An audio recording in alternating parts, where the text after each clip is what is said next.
You might actually only be 2 or 3 moves away from becoming an executive. You might only be 1 or 2 plays away from becoming a vice president. Not 10 years, not a master's degree, not another certification, just 1 or 2 moves that you have to make. And I know right now it might not even feel that way because you are leading big initiatives, you're cleaning up other people's messes, you're doing 20 to 30% more work than everyone else around you, and you're still being told that you're just not quite ready to be an executive. You're not quite ready for the VP level. In this video, I'm going to show you the 5 objective signals that you are closer to being an executive than you might think, and how small, nuanced moves can actually really move the needle for you. And by the end of this video, you're going to know how to get a 6-month promotion plan in place for yourself. Welcome into the channel. My name is Tom, and I'm the founder of Vertical Motion, where we help good people become great leaders. We work with authentic, empathetic, and audacious people who care about helping everyone else around them as well as themselves, who are not mostly focused on maximizing shareholder value. They're focused on maximizing everyone's value. That sounds like you. Check out the link down below in the description of the video to learn more about how we work with people like you. And so with that, let's dive into these 5 signals that demonstrate that you are closer to executive than you might think. First of all, understand that you're not crazy. The system is just weird, and let's have a little context around this. According to APQC's 2024 benchmarking data, the median company fills about 45% of senior manager and executive roles through internal promotion. Top performing organizations fill about 60% internally. Other research from Russell, Reynolds, and Cronus shows that roughly 2/3 of top executives are internal hires. So here's the paradox, that companies want to promote from within, but DDI's HR Insights report found only about 20% of organizations feel they actually have leaders ready for critical roles. And that gap is where you live. You feel stuck and invisible while your company wishes they had more people ready for promotion. So how do you let them know that you're ready for promotion? How do you signal internally that you are ready for the executive level to become a vice president? Let's talk through those 5 signals right now. Because in my experience working with mid-career leaders, they have about 60 to 80% of what they need. You are 60 to 80% of the way there, but you're just not packaging who you are and what you're capable of the right way. So let's talk about these 5 signals that you can focus on making sure that you are demonstrating to your leadership team. The first signal is scope. What do you actually do? How much responsibility do you already have? It's not about your job title, it's about what you actually do for the organization. So you might be closer to being an executive than you might think if you manage a, say, multi-million-dollar P&L, or if you lead managers, not just individual contributors, or you're responsible for cross-functional products that touch multiple departments across the entire enterprise. And when there's a fire, leadership comes to you as the firefighter to put the fire out. If that sounds like you, then you're doing VP level work, but you're being compensated as a manager or director, and that can make you question your sanity, and it's exhausting. So that's the first signal, scope. Let's talk about the second one now, and that signal is sponsorship. Who's spending their political capital on you? Now think about it. Who is a mentor to you? Who is a sponsor for you? Who is looking out for your interests when you're not in the room? So mentors give you advice, but sponsors are there to speak about you in rooms that you're not in. And that's where your promotion is decided. And your promotion is not decided by your direct supervisor. It's usually decided by a lot of other people. So having somebody higher up in the organization who is a sponsor of yours, who sees you as a high potential candidate and is dropping your name when opportunities arise for growth in the organization, that's what you need to have. If you have a VP or an SVP or a C-suite executive who's constantly pulling you into meetings that you don't actually necessarily need to be in, but they want you to have the context, or if senior leaders are asking you, hey, what do you think? And they actually listen, or you're getting looped into strategic conversations early on, not just at execution time. And the reality is, if you feel like the trusted fixer or the junk drawer executive to the leadership team above you, that's not by accident, that's actually by design. They are testing you and training you and giving you access to how things work at their level. The third signal is your influence level. Can you actually move the needle in an organization? How many people come to you for advice or look to you to see how you're going to react to a change? You're probably closer to being an executive than you might think if you are able to convince colleagues to do things that you need them to do without escalating to a senior leader. Or people come to you to reality check their decisions. And when you propose a change, you can build a coalition of people in a week instead of fighting with people for months.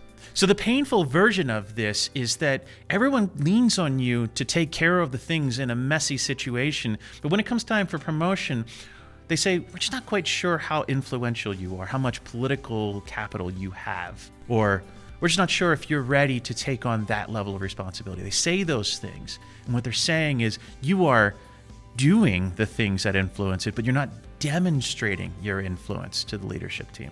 The fourth signal is the numbers. Executives get paid to move numbers in the right directions, increase profitability, increase revenue, decrease costs, maximize value, maximize operational efficiency. All these things are things that executives are paid to move. And so you have to know what your numbers are and how you have influenced the system based on numbers and metrics. And this is where a lot of people get stuck. They don't quite know how to quantify their value contribution to an organization. This is very difficult to do for roles that aren't necessarily tied directly to revenue or easily measured KPIs. But you want to be able to say things like, I led a project that added $3.2 million to the overall top line of the business. Or we cut onboarding time by 28% over the last 12 months. Or my region has the highest retention level in our organization for 3 years running. These quantified metrics are really helpful in establishing the level at which you play. Are you a 6-figure player, a 7-figure player, an 8-figure player? And the frustration here is brutal when you realize that you have indeed moved to the P&L. You have moved the numbers in the right direction at a high level for the organization. But what shows up on paper is that you're just a hard worker, great individual contributor, so glad to have you on the team. And the fifth signal is your narrative, also known as your brand. Brand is a fancy word for what people say about you when you are not in the room. You're closer to being executive if people say things like, he's the person who fixed X or created Y. Or if recruiters are reaching out to you for VP level roles, not just lateral moves. Or if you can explain the last 10 years of your career in a clear, concise sentence, such as, I spent the last 10 years building teams that perform consistently in the top quartile of our organization. Because if your narrative is fuzzy or unclear, senior leaders are going to default to calling you a solid team player instead of an exceptional talent with room for growth. If there's no clear story, there's going to be no big bet. So those are the 5 signals that leadership teams are looking for in the people that they want to promote to the executive level: scope, sponsorship, influence, numbers, and narrative.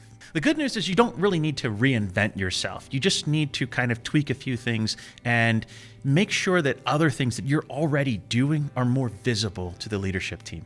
So with scope, you want to align what you already do with what's out there as position descriptions at the vice president level, either in your organization or in your industry, demonstrating that what you already do is at that level. In your next one-on-one, you can say something like, I realize that what I do, my scope, is really more mapped and aligned to what vice presidents do. Can we have a conversation about how I can move to that level, given that I have the skill and experience? And this allows you to declare what your scope is, not just necessarily have a scope. Now with sponsorship, you want to make sure that there is somebody in the senior leadership team who has their eye on you. And you can ask directly this question. Identify somebody that you look up to and think would be a good mentor and leader for you, and ask for a 20-minute conversation with them. And in that 20-minute conversation, all you're asking them is, I'm interested in growing to the VP level in the next 12 to 24 months. If you were me, if you were in my situation, what would you do to prepare yourself and be ready for that role? One of the things that I've learned the hard way is that when you want money, you ask for advice. Because if you want advice, ask for money.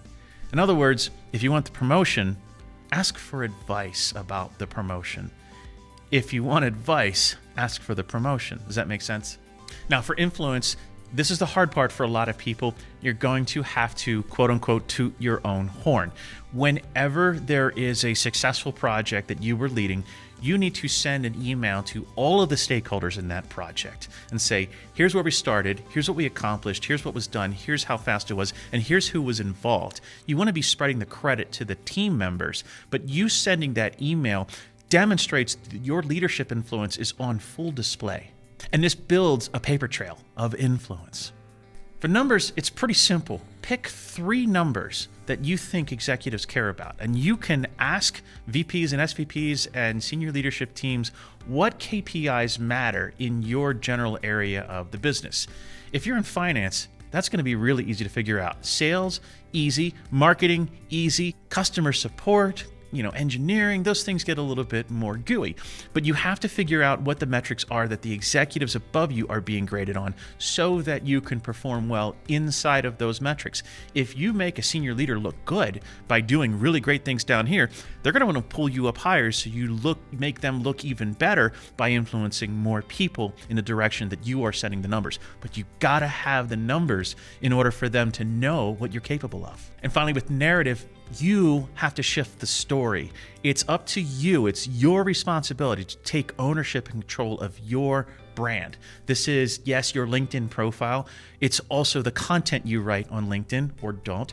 It's you being on stage and presenting. It's you doing the things that let people know that you are a leader. If you're a thought leader, that demonstrates that you can be an actual business leader as well. And so it's your responsibility to shift that narrative and let people know what you are capable of. And I know this is difficult for a lot of people, but you do have to put yourself out there to be found. Now, if this video is resonating with you and you feel like these 5 areas are areas that you can do better in, that you can improve in, I offer a free masterclass on Thursdays where you can come in and spend 60 minutes with me. And in 60 minutes, I will show you how to speak, act, and sound like a CEO, how to get recruiters to reach out to you instead of you having to reach out to them, and how to align your career with your life purpose, doing things that actually matter and impact you. If that's interesting to you, this masterclass is an absolute game changer for people. You come in, you learn a whole lot in this masterclass. This is not one of these webinars where it's like, buy my thing. We don't do that. I do talk about the coaching programs we have, but I also do Q&A directly with the people who are on this masterclass. And so if you ever wanted to ask me a question directly about your career, about your situation, sign up for this masterclass and see me there on Thursday.